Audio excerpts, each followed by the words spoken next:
Казанның Гаврилов урамындагы елга буенда күп катлы йортлар төзелмәячәк. Анда балалар хастаханәсе салып, тирә-ягын зур парк итәргә уйлыйлар. Бүген шәһәрдә кабул ителгән карарны мэр Илсур Метшин халыкка җиткерде. Ни өчен беренче проектны алыштырырга булганнар? Безнең репортаж.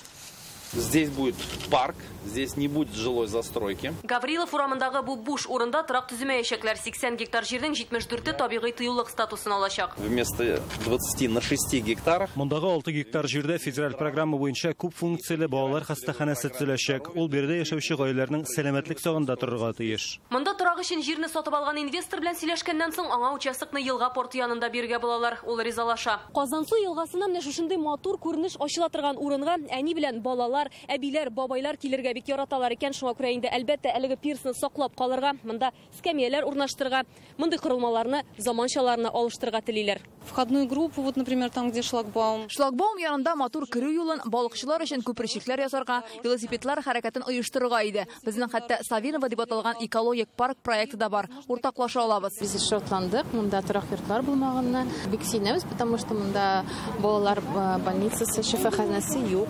Я бы очень был бы рад, чтобы вот здесь это и других бы заинтересовало вот к выходу на природу и гулять. Именно для здорового образа жизни. Именно поэтому мы предлагаем... Без табигый сәламәтләндерүне күздә тоткан хастаханә комплексын тәкъдим итәбез. Аның бакчасы паркка тоташып китә торган. Андыйлар Испания, Ереванда бар. Хастаханә кайчан булачак, әлегә хәл ителмәгән, шунысы төгәл билгеле, бу проект экологлар, бу тирәдә яшәүчеләр һәм архитекторлар белән бергә килешенеп эшләнәчәк. Айгөл Бәдретдинова, Ренат Сафин, Яңа Гасыр каналы.